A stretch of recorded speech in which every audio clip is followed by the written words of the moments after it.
வணக்கம் தலைமையிலே. இன்றைக்கு ஏப்ரல் 4ஆம் தேதி சனிக்கிழமை. இந்த பதிவு பார்த்தோன்னே எல்லோர் மனதிலும் இருக்கின்ற முக்கியமான கேள்வி, அமெரிக்காவின் போர் விமானிகள் 3 பேர் என்ன ஆனார்கள் என்ற இந்த சந்தேகம் மிகப்பெரிய குழப்பத்தை கொடுத்துருக்கோம். ஏன்னா எண்ணற்ற பொய் செய்திகள், கிட்டத்தட்ட ஒரு 80% பொய் செய்திகள் தான் வருது. காரணம், இஸ்லாமிய அரபிய தரப்பு மொத்தமாகவே அவர்கள் தரப்பு தான் வெற்றி பெற்றுவிட்டார்கள் என்று செய்தியை பரப்புற குறிக்கோளாக இருக்காங்க. இது எப்படி பார்க்கலாம் அப்படின்னா, 90% ஈரானுடைய விமானப்படை அழிக்கப்பட்டிருக்கு. 90% ஈரான் விமானப்படை. அவங்க போர் விமானத்தை வானத்தில் சண்டை போட்டாங்க, நீங்கள் கேள்வியே பட்டிருக்க மாட்டீங்க. 90% அமெரிக்கா அழிச்சிட்டாங்க, அமெரிக்காவும் இஸ்ரேலும். ஆனால் எந்த வித ஆர்ப்பரிப்பும் இல்லாமல் தொடர்ச்சியாக காரியத்தில் கண்ணா இருக்காங்க.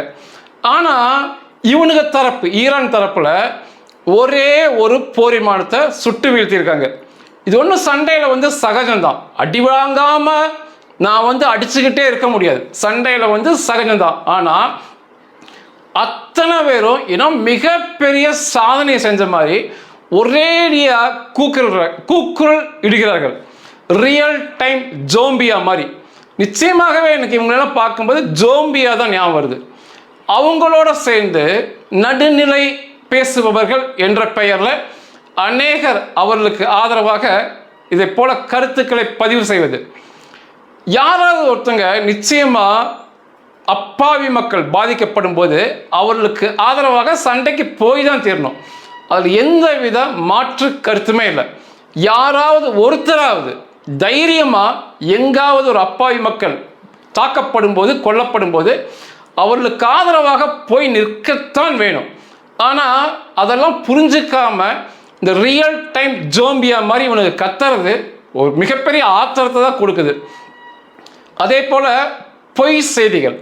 முன்னணி செய்தி நிறுவனங்கள் கூட அமெரிக்காவுடைய F-35 போர் விமானம் அடி வாங்கிடுச்சு. தொடர்ச்சியாக இப்படி பொய் செய்தி, குறிப்பாக இந்த F-35 பற்றி, F-35 அடி வாங்கிடுச்சுன்னு இதில் என்ன மகிழ்ச்சின்னே தெரில. சரி, இது நேற்று வெள்ளிக்கிழமை அமெரிக்காவின் போர் விமானமான F-15E ஸ்ட்ரைக்கிங் ஈகிள் அப்படிம்பாங்க, தாக்கும் கழுகு. இந்த போர் விமானத்தை ஏன் எடுப்பாங்கன்னா, இது கொஞ்சம் அதிக தூரமாக, மற்ற போர் விமானங்களை காட்டிலும் அதிக தூரம் செல்லும், அதிக ஆயுதங்களை தன்னோடு எடுத்து சென்று பிரம்மாண்ட தாக்குதல் நடத்தும். அதற்காக F-15E அமெரிக்க இராணுவம் உபயோகப்படுத்துவாங்க.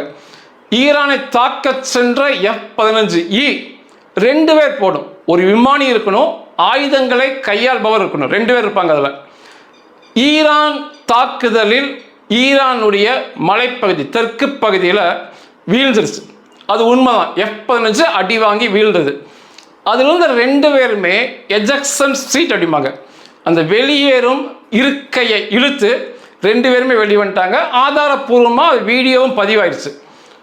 மிகப்பெரிய போட்டி ஏற்பட்டது. 2 விமானிகளை நிச்சயமாக கைப்பற்ற வேண்டும் என்று ஈரான் மொத்தமாக தன்னுடைய இராணுவ பிரிவு, துணை இராணுவம் மற்றும் அந்த பயங்கரவாத கூலிப்படைகள் அங்கே. حسین سلام علیکم، خسته نباشید. آشه سلام علیکم. علیکم سلام. ان شاء الله پیدا میشید، نترسید. آقا سلام علیکم. یا الله، یا سلام. پرچم همیشه بالا. حاجی سلام علیکم، خسته نباشید. خسته نباشید. یا سلام علیکم. حاجی سلام علیکم. حدیث چیه؟ پیدا شدین؟ ان شاء الله வச்சு அந்த மலைப்பகுதியை சல்லடை போட்டு தேடினாங்க. கீழே விழுந்த விமானிகளை தேடும் போது தாள பறந்து தேடணும். அந்த முயற்சியில் ஈடுபட்ட 2 அமெரிக்கா ஹெலிகாப்டர்கள், ஒரு நடுவானில் எரிபொருள் நிரப்பக்கூடிய பெரிய விமானம், இந்த 3ம் தாக்குதலுக்கு உள்ளானது. ஈரானுடைய தாக்குதல் ஸ்மால் ஆர்ம்ஸ் அப்படிம்பாங்க, கை துப்பாக்கி அல்லது துப்பாக்கியில் தாக்குதலுக்கு உள்ளானது. இந்த 3ஐயுமே உடனடியாக ஈராக்குக்கு சென்று அங்கே அமெரிக்க தளத்தில் பத்திரமா இறக்கிட்டாங்க. இந்த 3ம் காப்பாற்றப்பட்டது. இதே தேடுதல் முயற்சியில் ஈடுபட்டிருந்த A-10 வார்தாக், இந்த போர் விமானம் இந்த ஹொர்மோஸ் ஜலசந்தி பகுதியில் மோதி விபத்துக்குள்ளானது. இந்த தேடுதல் வேட்டையிலேயே அதுவுமே தாள பறந்து தேட வந்தவங்க தான் மோதி கீழே விழுந்தது. அதில் ஒரு விமானி போயிருந்தார், அமெரிக்க விமானி. ஆக மொத்தம் 3 அமெரிக்க விமானிகள் ஈரானுக்குள்ள நேற்று கீழே வந்து மாட்டிக்கிட்டாங்க.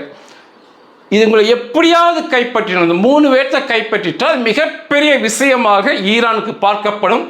பேச்சுவார்த்தை நடத்தும் போது இவங்க 3 பேர்த்த பகடைக்காயாக உபயோகப்படுத்தலாம், அதில் எந்த மாற்று கருத்துமே இல்லை. மிக பயங்கரமாக தேடினாங்க. ஈரான் டெலிவிஷனில் 2 வித செய்தியை பார்க்க முடிஞ்சு. உண்மையாகவே அவங்க எந்த அளவுக்கு பரிதாபத்தில் இருக்காங்கன்னு தெரியுது.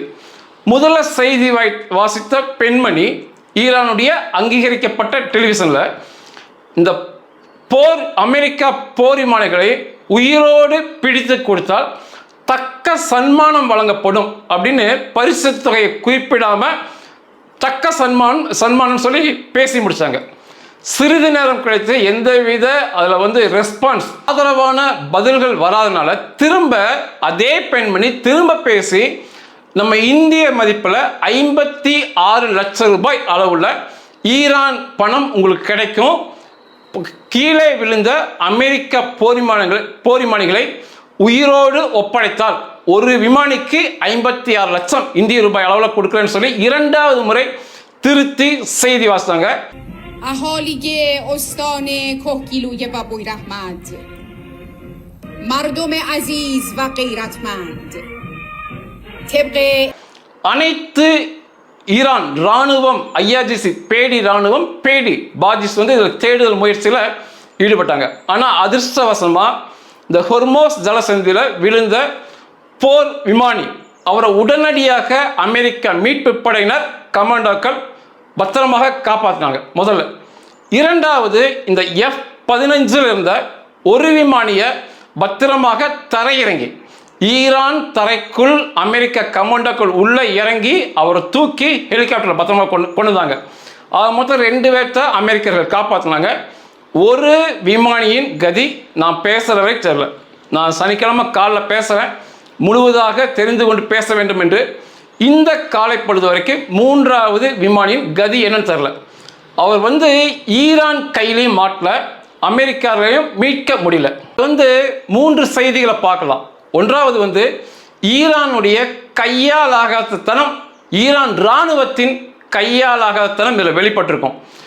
அவங்க சொந்த மண்ணில் எதிரி நாட்டு போர் விமானிகள், அவங்க இந்த தேசத்தை பயங்கரமாக அழித்தவர்கள் 3 பேர் மாட்டியிருக்கிறாங்க. அதாவது தாக்குதலுக்கு உள்ளாகி கடுமையான காயத்தோடு தான் இருப்பாங்க. 3 பேர் மாட்டியிருக்காங்க. 3 பேர்த்தையும் மீட்க வக்கில்லாமல் அமெரிக்கா வந்து அவங்க மண்ணில் தரை இறங்கி அமெரிக்கா கமாண்டோக்கள் உள்ளே இறங்கி அவங்கள பத்திரமாக காப்பாற்றிட்டு போயிருக்காங்க.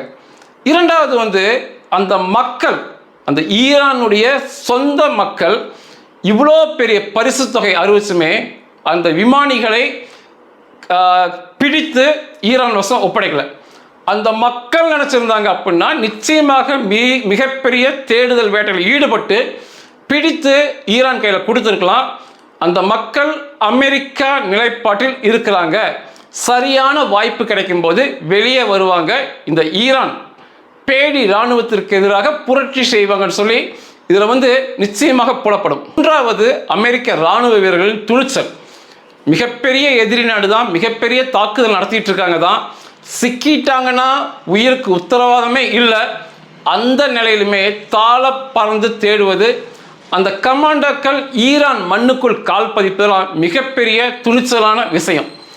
இது எப்படி இவங்க காப்பாற்றப்படுகிறார்கள் அப்படின்னா, எப்படி எதிரி மண்ணில் விழுந்தும் மிகச்சரியாக அவ்வளோ பெரிய நாடு இந்தியாவில் மிக பாதி இருக்கும் ஈரான், எப்படி காப்பாற்றுறாங்கன்னா இந்த எஜெக்ஷன் சீட் வெளியேறும் இருக்கையில் உள்ள தொழில்நுட்பங்கள் அதான் இவங்களை காப்பாற்றுறதுக்கு மிக முக்கியமாக உதவுது. அந்த வெளியேறும் இருக்கை கீழே வந்த பிறகு ஒருவேளை வந்து அந்த விமானினால் வெளியேற முடியாட்டியுமே அந்த சீட்லேயே அவர் 3 நாள் உயிர் பிழைத்து வாழலாம். அந்த சீட்டு வந்து எங்கே இருக்குன்னு சொல்லி தொடர்ச்சியாக சமிக்கைகளை கொடுத்துக்கிட்டே இருக்கும். அந்த சீட் எங்கே விழுந்துன்னு சொல்லி சமிக்கை அந்த அமெரிக்க இராணுவத்திற்கு கிடைத்து கொண்டே இருக்கும். உயிர் வாழ்வதற்கான தண்ணீர், குடி தண்ணீர் மற்றும் வந்து சத்து மாத்திரைகள், சில உணவுப் பொருட்கள், அந்த சத்து மாத்திரைலாம் சாப்பிட்டா பசிக்காது, நல்ல துடிப்பாக அந்த இராணுவ போர் விமானியை வைத்திருக்கும். ஒருவேளை கடல்லையே விழுந்தாலும் அந்த அந்த சீட்டில் இருக்கிற ஒரு இருக்கை போன்ற அமைப்பு அந்த விமானியை மிதக்க வைக்கும்.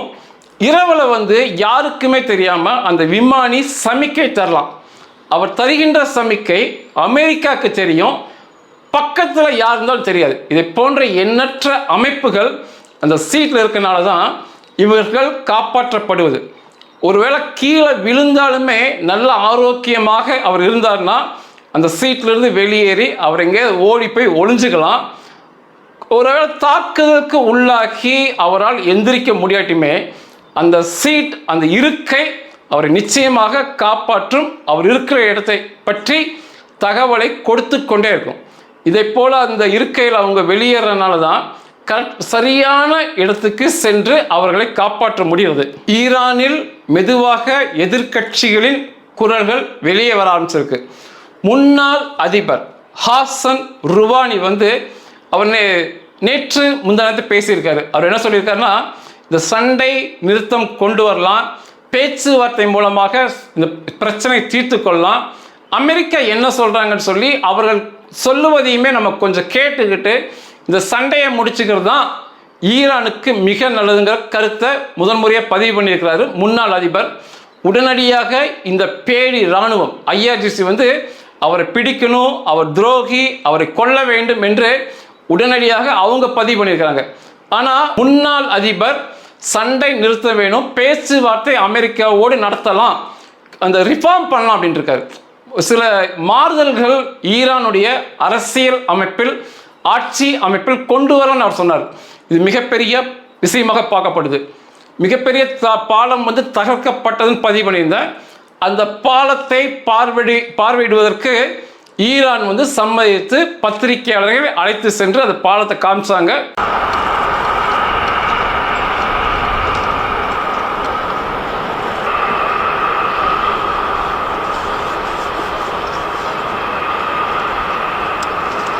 நேற்று அந்த பாலத்தை கட்டிய என்ஜினியர் பொறியாளர்கள் வந்து அந்த பாலத்திற்கு இறுதி அஞ்சலி செலுத்தினாங்க.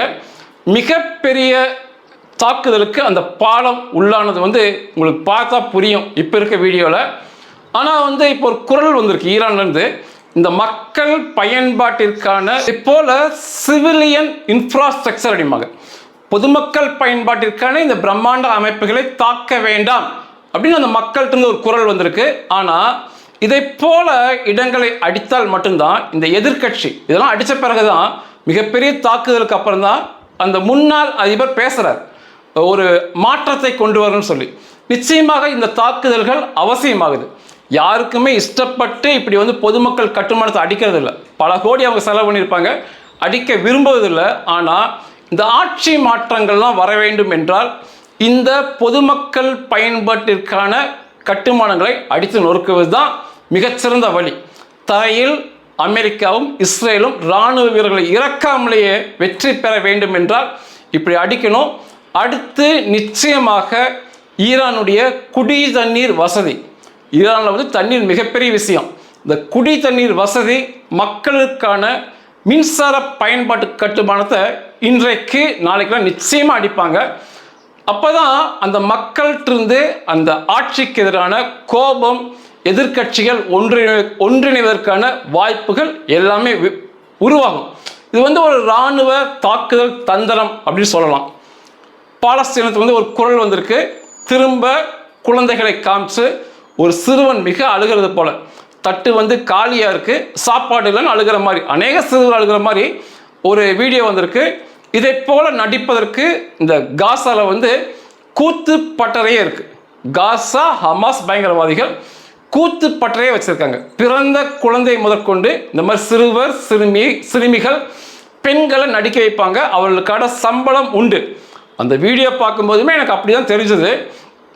கூடையே அவனுக்கு எழுதியிருக்காங்க, நீங்கள் பணத்தை நன்கொடை தரலாம். உலகம் முழுவதற்கும் வந்து அந்த வேண்டுகோள் வந்திருக்கு. அந்த வீடியோ பணத்தை நன்கொடை கொடுங்க, அதோட லிங்க் வந்து கமெண்ட்டில் இருக்குது, போய் நன்கொடை கொடுங்கன்னு சொல்லி மிகப்பெரிய வீடியோவாக போயிட்டுருக்கு. பயங்கரவாதம் செய்ய தெரியுது, பயங்கரமான ராக்கெட்டுகள் ஆயுதங்கள் செய்ய தெரியுது, வாங்க தெரியுது. துப்பாக்கிகள், எண்ணற்ற துப்பாக்கிகள் வாங்க தெரியுது. காசா என்ற பூமிக்கு மேலே இருக்கிற காசா, பூமிக்கு மேலே இருக்கிற காசா போல பூமிக்கடியில் இன்னொரு காசா உருவாக்க தெரியுது. அவங்களுக்கு நிலத்தடி சுரங்கத்தை உருவாக்க தெரியுது. சீருடைகள், சம்பளங்கள் அந்த ஹமாஸ் பன்றி பயங்கரவாதிகளுக்கு வருஷக்கணக்கில் கொடுக்க தெரியுது. தேவையே இல்லாமல் அப்பாவி மக்கள் மீது படையெடுத்து 1200 பேர்த்த கொல்ல தெரியுது. இத்தனை தெரிஞ்ச இந்த பேடிகளுக்கு, இந்த பன்றிகளுக்கு ஒரு சிறுவனுக்கு சாப்பாடு போட தெரியாதா? அது என்ன இத்தனையும் பயங்கரவாதம் பண்ண வேண்டியது? அதுக்கப்புறம் சின்ன பசங்களை காமிச்சு சாப்பாடு இல்லை, ஒரு கூத்துப்பட்டையை வச்சு நடிக்க வச்சு சாப்பாடு இல்லை, கமெண்ட் டொனேஷன் கொடுங்க, நன்கொடை கொடுங்கிறது, இதெல்லாம் வந்து ஏற்றுக்கொள்ள முடியாத செயல். இத்தனை பிரச்சனை இன்னைக்கு போயிட்டு இருக்கிறதுக்கு இந்த பன்றிகள் தான், இந்த ஹமாஸ் பேடி பன்றிகள் தான் காரணமே. முற்றாக அவங்களை அழிக்கிறது தான் மிகச்சரியான விஷயமாக இருக்கும்.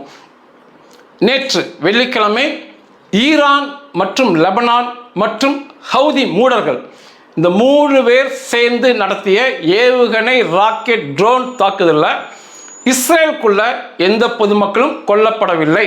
மரண எண்ணிக்கையில் இஸ்ரேல் இராணுவ வீரர்களும் உயிரிழக்கவில்லை, லெபனான் பகுதியில் உயிரிழக்கவில்லை. ஆனால் ஈரான் ஏவுகணை ஒன்று டைரக்ட் ஹிட், நேரடியாக தாக்குதல் நடத்தியது.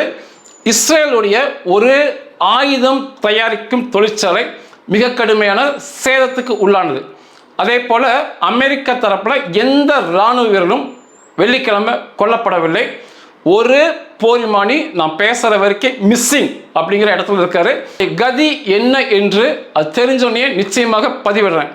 அதே சமயம் எதிரி நாடுகளான லெபனான் மற்றும் ஈரானுக்குள்ள மிக கடுமையான சேதத்தை இஸ்ரேல் இராணுவமும் அமெரிக்க இராணுவமும் கொடுத்து கொண்டிருக்காங்க. லெபனான் வந்து மிக கடுமையாக அழிக்கப்படுது. எப்படி வந்து இந்த காசா 52% இஸ்ரேல் பிடிச்சி வச்சுருக்காங்க, அதே போல் லெபனானில் பிடிச்சு பாதுகாக்கப்பட்ட பகுதியை மாற்றி அங்கே ஒரு வீடுமே இல்லாமல் பண்ணி முழுக்க முழுக்க இஸ்ரேல் இராணுவ வீரர்கள் இருந்து அந்த பகுதியிலிருந்து எந்தவித இனி அச்சுறுத்தல்கள் இஸ்ரேலுக்கு வராமல் பார்ப்பது போல கடுமையான சேதத்தை லெபனானுக்குள்ள கொடுத்துட்ருக்காங்க. ஈரானும் மிக கடுமையாக தாக்கப்படுது. லெபனான் தாக்குவது புகைப்படமாக, வீடியோவாக உடனுக்குடன் வருது. ஈரான் வந்து அதையெல்லாம் மறைச்சு வைக்கிறதுனால, இணையதளத்தை கட் பண்ணுறதுனால அது நமக்கு தெரியல. ஆனால் மிக கடுமையான சேதத்தை, ஒரு வெட்கக்கேடான தாக்குதல்களை ஈரானும் லெபனானும் வாங்கிட்டு இருக்கு. ஹவுதி இன்னும் வாங்க ஆரம்பிக்கல. ஹவுதி பைத்தியங்களுக்கு சிறப்பான கவனிப்பு வெகு விரைவில் இருக்கு. இந்த தாக்குதல் வந்து ஈரான் மீதும் லெபனான் மீதும் மிக கவனம் செலுத்துறதுனால அதனால இந்த ஹவுதி பைத்தியம் தச்சு போயிட்டு இருக்கானுங்க. ஆனால் ஒரு சில நாளில் ஹவுதிக்கு தாக்குதல் நிச்சயமாக இருக்கு. நேற்று ஐநா சபை பாதுகாப்பு மந்திரி சபை செக்யூரிட்டி கவுன்சிலில் இப்போ வந்து பஹ்ரைன் தான் தலைவராக இருக்காங்க. அந்த செக்யூரிட்டி கவுன்சிலுக்கு ஒரு தீர்மானம் கொண்டு வந்தாங்க. அரபிய நாடுகள் எல்லாம் ஒன்று சேர்ந்து அந்த தீர்மானம் என்ன சொல்லுதுன்னா, இந்த பொதுமக்கள் பயன்பாட்டிற்கான எண்ணெய்களும் பிற பொருட்களும் எரிவாயுகள், சமையல் எரிவாயும் அந்த ஹொர்மோஸ் ஜலசந்தி வழியாக தான் வருது. அதை அவனுக்கு ஈரான் மறுச்சு வச்சிருக்கானுங்க. அதனால் ஐக்கிய நாட்டு சபை தலைமையில் படைகளை அனுப்பி அந்த ஹொர்மோஸ் ஜலசந்தியை திறந்து முழு பாதுகாப்பு கொடுக்க வேண்டும் என்ற தீர்மானத்தை பஹ்ரைன் பிற அரபு நாடுகள் கொண்டு வந்தாங்க. நல்ல தீர்மானம் தான். அதில் வந்து பொதுமக்கள் பயன்பாட்டிற்கான எரிபொருள் மற்றும் இயற்கை எரிவாயு, சமையல் கேஸ் ரொம்ப ரொம்ப ரொம்ப முக்கியம் பொதுமக்களுக்கு. அவனுக்கு வந்து அதை தடுப்பது மிகப்பெரிய அடாவடித்தனம் ஈரான் பண்ணுறது. நல்ல தீர்மானம் தான். ஆனால் இந்த பிரான்ஸ் என்ற கோமாளி மற்றும் ரஷ்யா மற்றும் சீனா, இந்த 3 நாடுகள் அவர்களிடம் இருக்கின்ற வீட்டோ அதிகாரத்தை பயன்படுத்தி அந்த தீர்மானத்தை தோற்கடிச்சாங்க. அவனுக்கு என்ன சொல்கிறாங்கன்னா, ஆயுதங்கள்லாம் கொண்டு போகக்கூடாது, இராணுவம்லாம் ஆகாது, பேச்சுவார்த்தை நடத்த ஆரம்பிக்கலாம். அதை போல ஒரு தீர்மானம் கொண்டு வந்தால் நாங்கள் ஆரம்பிக்கிறோம். இதை போன்று ஐக்கிய நாட்டு சபைகளின் படைகளை அனுப்ப வேண்டும் என்ற தீர்மானம்லாம் ஆகாதுன்னு சொல்லி அந்த 3 நாடுகள் சேர்ந்து தள்ளுபடி பண்ணியிருக்காங்க. அதில் பிரெஞ்சு அதிபர் அந்த கோமாளி மெக்ரான் வந்து தேவையில்லாமல் நேற்று ஒரு பேட்டி கொடுத்தான். அவன் என்ன சொன்னான் அப்படின்னா, ஈரானுடைய அந்த மதவெறி கும்பல் ரெஜிம் வந்து மோசமானதான், அதில் எந்த மாற்று கருத்துமே இல்லை, அவனே சொல்கிறான். ஆனால் இப்படி இராணுவம் அமெரிக்காவும் இஸ்ரேலும் சென்று தாக்குதல் நடத்தி அவங்களை வீழ்ச்சி அடைய வைக்கக்கூடாது, அதுக்கு மாறாக அங்குள்ள மக்கள் தான் போராட வேண்டும் அல்லது பேச்சுவார்த்தை நடத்த வேண்டும், தாக்கக்கூடாது அப்படிங்கிற மாதிரி அவன் மெக்ரான் வந்து ஒரு பைத்தியம் மாதிரி பேசுகிறான். மெக்ரான் மட்டுமல்ல, ஐரோப்பிய நாடுகள் முழுவதுமே இதே குரலில் தான் பேசுகிறானுங்க. இங்கிலாந்துமே அதை போன்ற கோமாளி நாடு இங்கிலாந்துமே இதே போல கருத்து தான் பதிவு பண்ணுறாங்க. இவங்களுக்குலாம் என்ன தகுதி இருக்குன்னு சொல்லி ஐக்கிய நாட்டு சபைகளில், அதாவது இந்தியாவுக்கு இல்லாத தகுதி என்ன இருக்குன்னு சொல்லி இந்த பிரான்ஸுக்கு இந்த இங்கிலாந்துக்கெல்லாம் இந்த ஐக்கிய நாட்டு சபையில் நிரந்தர பாதுகாப்பு சபை உறுப்பினர் பதவி கொடுத்தாங்க. எனக்கு இப்போ வரைக்கும் புரியல. மொத்தம் இன்னைக்கு இந்த யூரோப் நாடுகள் மொத்தமாக ஒரு அணியில் இங்கிலாந்து சேர்ந்து இருந்து கொண்டு இந்த அமெரிக்காவுக்கு எதிராக இஸ்ரேலுக்கு எதிராக இப்படி ஒரு விஷம கருத்தை பதிவு பண்ணுறாங்க. அவங்க என்ன சொல்கிறாங்கன்னா, அடிக்கக்கூடாது, இறையாண்மை, அந்த நாட்டுக்குள்ள இறையாண்மைனா ஒரு 50 லட்சம் காட்டு மிராண்டி இராணுவ வீரர்கள் இருக்கும் ஈரான் தேசத்தில் அப்பாவி பொதுமக்கள், ஆயுதம் இல்லாத பொதுமக்களால் என்ன பண்ண முடியும்? அதாவது சும்மா எதை வேணால் பேசலான்னு பேசக்கூடாது. தொடர்ச்சியாக பெண்களை அடிமைப்படுத்துகிறானுங்க, மக்களை கொல்றானுங்க. 87,000 பேர்த்த 2 நாளில் கொண்டாங்க, தூக்குல நடு ரோட்டில் தொங்குறானுங்க. இத்தனை நடக்குது. ஆனால் இந்த கோமாளி மெக்ரான் என்ன சொல்கிறான்னா, அடிக்கக்கூடாது, இராணுவம் செல்லக்கூடாது, அந்த மக்கள் போராடணும்னா அந்த மக்கள் எப்படி போராடுவாங்க? போராடினால தானே 87,000 பேர்த்த கொண்டிருக்காங்க. இப்போ அந்த மக்கள் என்ன சொல்கிறாங்கன்னா, திரும்ப ஒரு இனப்படுகொலை எங்கள் தேசத்தில் நடக்கக்கூடாதுன்னு பயந்து நடுங்கிறாங்க. அப்போ நிச்சயமாக ஒரு ஆதரவு, ஒரு இராணுவ ரீதியான ஆதரவு தாக்குதல் நிச்சயமாக அவசியம். ஈரான் போன்ற, ஈராக் போன்ற, லிபியா போன்ற இந்த காட்டு மிராண்டி சர்க்கார்களுக்கு எதிராக. இப்போ கூட இது தெளிவாக புரிஞ்சுக்கலாம். இந்த நைஜீரியாவில் தொடர்ச்சியாக அப்பாவி கிறிஸ்துவ மக்களை தொடர்ச்சியாக கொள்றாங்க. பாம் சண்டே அன்றைக்கு, அதாவது குருத்தோலை ஞாயிறு மற்றும் புனித வெள்ளி அன்னைக்கு கூட மிக கூட்டமாக அப்பாவி கிறிஸ்துவ மக்கள் திருச்சபையில் வழிபாடு செஞ்சுட்டு இருந்தவங்க, வழிபாடு முடிஞ்சு போனவங்க, வழிபாடுக்கு வந்தவங்களை அந்த பயங்கர இஸ்லாமிய காட்டு மிராண்டிகள், ஜோம்பியாக்கள், இன்றைய ஜோம்பியாக்கள் அவ்வளோ பேர்த்தை எரித்து கொன்றார்கள், அடித்து கொன்றார்கள். இப்போ அதை யார் தடுக்கிறது? இப்போ அந்த நைஜீரியா வந்து தனி நாடு தான், அவர்களுக்கென்று சட்டம், இறையாண்மை இருக்குது. ஆனால் தொடர்ச்சியாக அங்குள்ள கிறிஸ்தவ மக்களை இனப்படுகொலை செய்து கொண்டே இருக்காங்க. இது எல்லா பக்கமும், நான் நைஜீரியா ஒரு உதாரணம் காட்டி பேசுகிறேன், எல்லா பக்கமும் இந்த அரபிய இஸ்லாமிய நாடுகளில் சிறுபான்மை மக்களை வாழ விடாமல் கொல்வது, அவர்களை உரிமைகளை பறிப்பது தொடர்ச்சியாக நடக்குது. ஈரான், நைஜீரியா, இதை போன்ற எல்லா நாடுகளையும் யாராவது ஒருத்தங்க தடுக்கணும் இல்லையா? அந்த தைரியம் வரணும். நிச்சயமாக குரலற்ற மக்கள், குரலற்றவர்கள் பாதிக்கப்படும் போது குரலாக சென்று பேசுவது, அவர்களுக்காக போராடுவது, அவர்களுக்காக ஆயுதத்தை தூக்கி கொண்டு நிற்பது ஒரு மிகப்பெரிய பெருமைக்குரிய விஷயம். அது அந்த கோமாளி மெக்ரான், கோமாளி இங்கிலாந்து பிரதம மந்திரி பன்னாட்டையுமே செய்பவர்களை குறை சொல்லக்கூடவே கூடாது. இன்னைக்கு அமெரிக்காவிலிருந்து எச்சரிக்கை கொடுத்துருக்காங்க நைஜீரியாவுக்கு.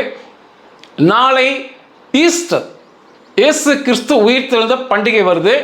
உங்களுடைய நாட்டு நடைமுறைப்படி பண்டிகை கொண்டாடுபவர்களை கொல்வதை வழக்கமாக வச்சுட்டு இருக்கீங்க, தொடர்ச்சியாக பார்த்துட்டு இருக்கிறோம். நாளையாவது அந்த ஈஸ்டர் தினத்திலாவது அந்த சிறுபான்மை கிறிஸ்துவ மக்கள் சந்தோஷமாக கொண்டாட வேண்டும், அவர்களின் பாதுகாப்பை நீங்கள் உறுதிப்படுத்துங்கள் அப்படிங்கிற மாதிரி அமெரிக்கா சொல்லியிருக்காங்க. இது இன்னுமே நைஜீரியாவில் தொடர்ந்தா இந்த ஈரானெல்லாம் முடிச்சுட்டு நைஜீரியாவுக்கு நிச்சயமாக போவாங்க, அமெரிக்கா போவாங்க. அந்த மக்களை காப்பாற்றி ஒரு தனி நாடாக இந்த கிறிஸ்தவ மக்களுக்கு உருவாக்கி தரக்கூடிய எண்ணம் அவங்ககிட்ட இருக்கு. ஆனால் மிகப்பெரிய சண்டை அங்கே நடக்கும். இப்போது இது யாராவது ஒருத்தங்க செஞ்சு தான் ஆகணும். அப்பாவி மக்கள் பாதிக்கப்படும் போது இறையாண்மை, எல்லைக்கோடுலாம் பேசிட்டு இருக்கக்கூடாது, உள்ள பூந்து அவங்களை அடிக்கணும். அடித்தா தான் இந்த உலகத்தில் சிறுபான்மை மக்கள் நிம்மதியாக வாழ முடியும். இந்த கோமாளி மெக்ரான், கோமாளி இந்த ஐரோப்பிய நாட்டு தலைவர்கள் எதுவுமே தெரிஞ்சுக்காம அந்த ஆழமான அர்த்தம் புரியாமல் இப்படி பிதற்றுவது எரிச்சலை தருவதாக இருக்குது. மொத்தம் நேற்று நடந்த சம்பவங்களை பார்க்கும்போது அந்த ஈரானுக்குள் கீழே விழுந்த அமெரிக்கா விமானிகளை கைப்பற்ற முடியாதது இந்த ஈரான் இராணுவத்தின் கையாலாகாத தனத்தை நிச்சயம் காட்டுகிறது. இரண்டாவது, அங்கு முன்னாள் அதிபர் அந்த ஆட்சி அமைப்பில் மாற்றம் ரிஃபார்ம் பண்ண வேண்டும் என்று சொன்னது மிகப்பெரிய விஷயமாக பார்க்கப்படுகிறது. அந்த அமெரிக்கா விமானிகளை அந்த மக்கள் கைப்பற்றி தராதது, அந்த மக்கள் அமெரிக்க நிலைப்பாட்டில் இருக்காங்கன்னு தெரியுது. இஸ்ரேல் தரப்பில் அமெரிக்க தரப்பில் பழி எண்ணிக்கை தொடர்ச்சியாக சில நாட்களாக இல்லாதது ஈரானுடைய தாக்குதலில் வீரியம் இல்லை என்பதை காட்டுகிறது. ஈரான் தாக்குதலில், லெபனான் தாக்குதலில் ஆரம்பத்தில் இருந்த தாக்குதல் வீரியம் இப்படிலாம் புரியுது. அவர்களுடைய ஏவுகணை எண்ணிக்கை, அவர்களுடைய ராக்கெட் எண்ணிக்கை குறைஞ்சு கொண்டே வருது. ட்ரம்ப் மட்டும் கடைசி வரைக்கும் நின்று பார்க்கலாம் முடிவு மட்டும் ஸ்திரமாக வச்சிருந்தா இந்த ஈரானை அடித்து காலி பண்ணி அந்த மதவெறி கும்பல், அலி கொமேனி, அயத்துல்லா கும்பல்கள் அனைத்து பேர்த்தையும் கொன்று முழுவதுமான வெற்றியை, 100% வெற்றியை நாம் நிச்சயம் பெறுவோம். இந்த ஈரானுக்கு அடுத்து நிச்சயமாக ஹவுதி, நைஜீரியா இதை போன்ற நாடுகளுக்கு அமெரிக்காவின் படைகள், இஸ்ரேலின் படைகள் செல்ல வேண்டும். அந்த மக்களுக்கு ஒரு பாதுகாப்பு வாழ்க்கையை, சிறுபான்மை மக்களுக்கு பாதுகாப்பான ஒரு சூழலை உருவாக்கி தர வேண்டும். நன்றிகள்.